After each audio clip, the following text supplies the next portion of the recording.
What is going on, comic book people? It has been another month and it is time for yet another comic book haul.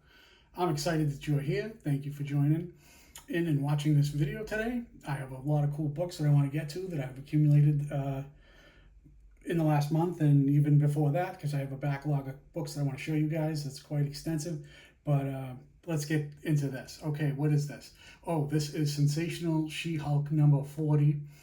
This is the famous controversial nude jump rope issue featuring She-Hulk here, and it's quite hard to get in a newsstand, which this is in a 9.8. There are not a lot of them because this book came out in 1992 as it started to shift toward more direct copies than newsstands. So, yeah, yeah. Newsstand books were harder to get at that point. So yeah, cool book, and happy to have that. All right, let's move right along. Get the slab out of the way first. Okay, sounds like a good idea to me. Next up is Batgirl 31. This is a Batman 66 1-in-25 ratio variant. Came out in 2014, I want to say. Yes, this is a cool book. I like this. It's got Batgirl. It's supposed to be reminiscent of the old Batman TV show that used to come on after school.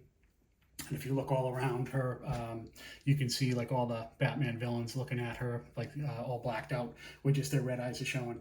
So yeah, that's a cool book. I've been after that for some time and finally got a nice copy. Happy about that. Okay, next up is... This is Thor number 1 when Jane Foster takes on the mantle of being Thor. And this is a 1-in-25 ratio cover.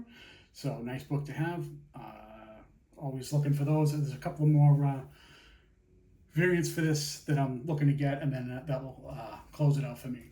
Okay. Oh, wow. This is a cool book. Okay. Next up is DC Universe 4th printing, first appearance of the 3 Jokers that you can see here, here, and here. Now, DC Universe, the first 3 printings does not have this same artwork. So the 3 Jokers one, first appearance, would be this one, the 4th appearance, 4th printing, which is tougher to come by. And I think it was a little more expensive a while back, but I think it's cooled down, but it's still fairly rare. So, you know, I'm into it more for the collectability of it than the, you know, the monetary current price guide value or whatever. So, okay, next one up. This is a cool book. This is Wonder Woman 46. This is a Looney Tunes variant, 1-in-25. Also, this is cool. It's Elmer Fudd and Wonder Woman. And if you remember the Bugs Bunny cartoons, that episode where he's singing, "Kill the Wabbit, kill the Wabbit." So he's got his spear and his magic helmet, and evidently Wonder Woman does too, because she's holding a spear and it has that helmet. So they're singing "Kill the Wabbit." Okay, cool book. So, okay, next up is Shannon Mayer, Siren's Gate number 2. I believe this is some kind of ratio variant, 1-in-10, 1-in-25. I'm not sure what this is. Just a Shannon Mayer, cool cover. So I figured I would get that. Yeah, nice book to have. So, I should have probably rebagged this one. Okay, here we go. This is a cool book. This is a Archie book, Betty and Veronica. What number is that? 226. I guess that's from the 70s. So yeah, I just picked that up. That was in like a, I don't want to say a dollar van, but it was a couple of bucks. And bag's a little ratty, but I hope it's showing up pretty good there. So yeah, anything with you know, Betty and Veronica and swimsuits, you got to pick them up. You got to get them. So yeah, that's a pretty cool little batch of books there. So, and then this is that's a Zenescope book. That's Oz, Return of the Wicked Witch. Yeah, Dorothy looking pretty strong there. Not much else to say. So yeah, well, I can't add any more commentary to that. You see what it is. So okay, this is let's see, Harley Quinn 2022 annual Nathan Zerdy cover, and it's got she's got the spray paint in her hand, and you see like the, you know, the different people here. You see like the Joker and the Riddler and Harley, and then Poison Ivy, who she loves her, the Penguin. So yeah, pretty cool. Nice Nathan Zerdy cover. Okay. Oh, video game covers are all the rage. So Street Fighter Masters, Chun-Li, where she's booting that other girl in the face there. So that looks pretty interesting. So this was just a cover buy for me. Street Fighter Masters, Chun-Li, #1. So pretty good. So moving right along. This is Sweet Paprika, Black, White, and Pink from Souza Micah. Souza Micah's been doing some great covers lately. This is like a golden age of variant covers lately, I think. Like Souza Micah and David Nakayama and Sun Kumanaki and all of these people, they're just like knocking it out of the park lately. And there's like so many other variant cover artists lately that have just been doing such a great job. I think it's revived a lot of the whole variant game, because for a while it was just like a flood of crap. But variants are making a comeback, I think, this year. Last year and this year, a lot of really cool, nice ones. So awesome. Gotta keep up with that. Oh, yeah, that's cool, man. Okay, that's Veronica homaging Tyra Banks swimsuit, Sports Illustrated swimsuit from the 1990s. That's the cover and the photo that made Tyra Banks famous, as far as I'm concerned. I never knew who the hell she was before that. So yeah, that's the same pose and the same bikini and all of that. So yeah, Veronica, Dan Parent cover work, homaging Tyra Banks in her prime. So only 200 of those were ever made. Wow, what a cool book that is. And then there was that one with the polka dot bikini that homages Tyra Banks. And then you can also get this other one that has, let me see here. Yeah, sorry about that, shadows. But yeah, so the red, white, and blue, more patriotic one. Yeah, wow, that's pretty awesome, huh? I like those. So yeah, give me another look at that, because that's an eyeful, isn't it? Yeah, nice. Okay, next up is, let's see, Wonder Woman 255, where she's being, it looks like she's like in New York City, and this guy, the Bushmaster, has got his like cool little, check that out. He's got his cool green jumpsuit, and he's got that little scooter thing that he rides around on. It's like pretty cool, and he's trying to shoot at it. So yeah, I wish I had one of those little scooter things to fly around here, but I don't. So okay, next up is Edge of Spider-Verse, Scott Young cover, pretty cool. It's got all the other Spider-Verse characters, you know. So you know, it's Gwen and Miles and the others. Spider-Man 2099. Pretty cool. Okay. Next up is, this is, let's see, Batman versus Robin #1, Joshua Middleton, cool Zatanna cover. Joshua Middleton, wow, he's another guy you got to keep your eye on. He's just, every once in a while, he really knocks out of the park, and I love this with Zatanna. It's got like she's doing the magic and all that, and like the stuff coming out of her hands, and her hat is floating and all that. Just badass. Wow, love that. So yeah, Joshua Middleton, always good. This was a cool thing. This was Frank Frazetta's Death Dealer that I got at Midtown Comics, so I forgot to rebag it, but yeah, it cost $10, I guess. This is a ratio 1:5 or 1:10, I want to say. I'm not sure which it is, because some of these smaller publishers do ratios less than 10. Some of them do like 1:7 and 1:5. It's hard to keep up with all this. But anyway, it's homaging Thor's first appearance, and Frank Frazetta, Death Dealer. Pretty cool. Okay, here's a nice Art Germ Dazzler cover. There's a Virgin variant to this, but it's a lot more money, and I was like, I'm not paying for that. But I like this. So yeah, Dazzler, Art Germ, very nice. Dig that. And then another variant is Lando playing Sabak, the Star Wars card game that they've got, and that, you know, Lando is so famous for being a gambler, and he's sitting at the table there with Chewbacca. So that's a pretty cool Return of the Jedi 40th anniversary cover. Real nice. And then, next up, here's Combat, featuring young John F. Kennedy during his time in World War II. He served the United States Navy, and this comic book details his time aboard the PT-109, which Yeah, you can see down there. That's the boat that he was on, PT-109, that got hit by a torpedo and sunk, and he saved his men. So he became a sort of a war hero in the Navy by saving his men on the PT-109 during that. And this was a good.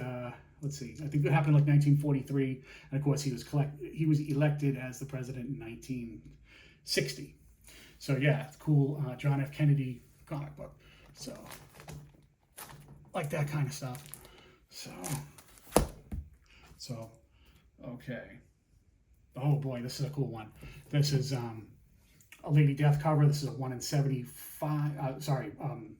75 printed ever Violet. This was like a chase variant. I got this online. I got this on eBay. So there are only 75 of these, and each outfit that she's wearing there, they have it different colors, like pink and scarlet, and I think like green, gold, and white, and a whole bunch of other ones. So yeah, the purple one's pretty nice. So yeah, only 75 of those were ever made. Cool book. Yeah. So okay, next up is this is Future State #1, first appearance of Yara Flor. Yara's not on the cover. That's just Wonder Woman. That is an Adam Hughes variant. So that's a cool book to have. Nice. So, oh, and then this is a cool one. This is Batman 132, where he's there with Bruce Wayne is here with Selina, and then Batman is with Catwoman.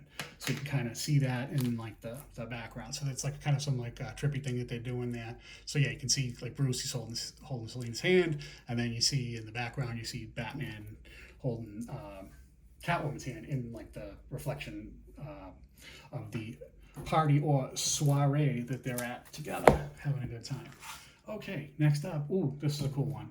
This is Tales of Suspense, number 65. I think this came out in 1965 or 66, I can't remember. But anyway, it is the first appearance of the Red Skull in the Silver Age. So here we see the Red Skull with a nice green sweatshirt. He's got a swastika on his chest there. So my copy actually has a date stamp here. It says September 2nd, 1965, I believe that says, I think. Yeah, so got a date stamp on there. So sometimes I like date stamps as long as they're not too intrusive, because they kind of like, make the book more interesting and gives it a little more history about like where the book came from, or at least, the passage of time and all that. But as long as it doesn't interfere with the art too much, because there's some things I'll put up with and other things I won't. And if the date stamp is in a bad place, I find it to be distracting, and it makes the book less desirable. But something like that, where it's like kind of hidden in the trade dress, you kind of have to look for it. Yeah, that's a cool thing. I like it. So yeah, not bad. Red Skull, 1965, first appearance in the Golden Age. Oh, okay. So I completed a little thing. So I'm going to give you a couple of books just to show you for reference. So this is the Dr. Aphra action figure variant that's from Darth Vader number 25, and that's what she looks like. And then another one that's similar to it is Dr. Aphra #1, Black Chrysanthemum, and he's like the black Wookiee that they showed on Disney Plus, I believe, Obi-Wan series. And I think they've just shortened his name to Chrysanthemum now. But anyway, so he's like a bounty hunter Wookiee, and he's like really black, and he's got like a sort of a scar over his eye here and everything. So that's them two, and they appear together in a lot of comic books. And I know you guys have all seen like the first appearances for Black Chrysanthemum and Dr. Aphra. But what about the second appearance? The second appearance would be this book, right? This is Darth Vader #4. Second appearance of Dr. Aphra and second appearance of Black Chrysanthemum. So this book is this is the first printing. It's got the red one, and then after that there is the second printing with the blue one, and you can see up here that it's a second printing, and then after that there was a third printing, this green one. Right now in here you can see that it says third printing. Pretty cool. Yeah, digging that. So there were all those, and then the real tough one to get is the fourth printing, the purple one. This is right there. It says that. And I don't know if the colors are showing up that great, but so yeah, it goes red, blue, green, purple, I believe. So there's all of those. So this purple one is less printed than the ones before it that came out before, because each one got printed a little less and a little less. And then after that, in addition to that, there was also the same book, Darth Vader #4, second appearance of Dr. Aphra, second appearance of Black Chrysanthemum, or Chrysanthemum, however you want to call it. There was also the 1 in 25, which is this one, pretty cool. And that's a tough get too. I'm not sure which one is tougher to get. The purple one back here, this, and getting them in nice condition is hard too, or this 1 in 25. It might be the purple one, the fourth printing. And then I got another variant for the 1 in 25 ratio variant. So those are all pretty cool books. Yeah, so I just figured I'd show you that. That's something to look for if you happen to be out and about looking at comics. So second appearances are good if you cannot get the first ones, but I have all the first ones. I did a whole video on that. You could check it out if you want on my channel, if you are so inclined. So, okay, winding down. So speaking of first appearances, I also have, this is Spider-Gwen #24, J. Scott Campbell variant that was sold only at his store. And this is the first appearance of Gwenom, where Spider-Gwen becomes like a symbiote Gwenom. So that happens in 24. So that's known as J. Scott Campbell cover A, and then there was a set. And then this one is J. Scott Campbell cover B, also for the same book, Spider-Gwen #24. And the hardest to get, the holiest of the holy, super expensive. The most expensive book of the three of them would be this one. This is Spider-Gwen #24 cover C, where she's in full costume there and it says Gwenom and all that. So that book right there is probably more valuable than the previous two put together. And it was sold in a set on his website online. And that book is super, super tough. And even if it's raw, it's very expensive and hard to get, because I believe that each one subsequently was less printed than the one before it. So A has more than B, and then A has the most, B has the second most, and then C is the toughest to get and has the fewest of all. And this is the one that's in demand because I believe this is the first cover appearance of Gwen as Gwenom, Spider-Gwen Gwenom book there. So that book is super, super tough, very expensive, and if you can get it in like a 9.8, that book is very, very expensive. I don't see anything wrong with this copy, so I'm considering submitting it for grading. Maybe it'll, pan out well. Maybe it won't. I don't know. But you can do the pre-screen now. You don't need necessarily to send 25 books in to try to shoot for the grade that you want, especially on modern books, because if you get a 9.6 or 9.2 or something like that, you may not want that. But anyway, thinking about it. Yeah, so this is a super tough book to get. Happy to have the whole set. Wow, just great stuff. Okay, I got one more book today before we go, and I'm happy to have this. This book, man, this is awesome. Okay, that is Game of Thrones #1, cover by Alex Ross. This is the New England Comics Retail Association variant. So NECRA, NECRA. So this is known as the NECRA variant, New England Comics Retailers Alliance. So it's not put up by New England Comics, the chain of comic book stores, but it's some kind of organization that put out a book. So when they were trying to drum up awareness for Game of Thrones. So this is the first appearance of Game of Thrones in a comic book, because they had all kinds of books and novels and all that stuff before that. And this is an Alex Ross cover. This book is tough. This is probably, I believe, the most expensive variant you can get for the first appearance. And this is it. I wanted this for a while. Cool. Alex Ross, great, awesome. Man, that thing is really sharp. And I was so happy to finally get one. And really nice. So that concludes my haul. And thank you so much for watching. I appreciate your viewership once again. And we will catch you on the next one. Thank you.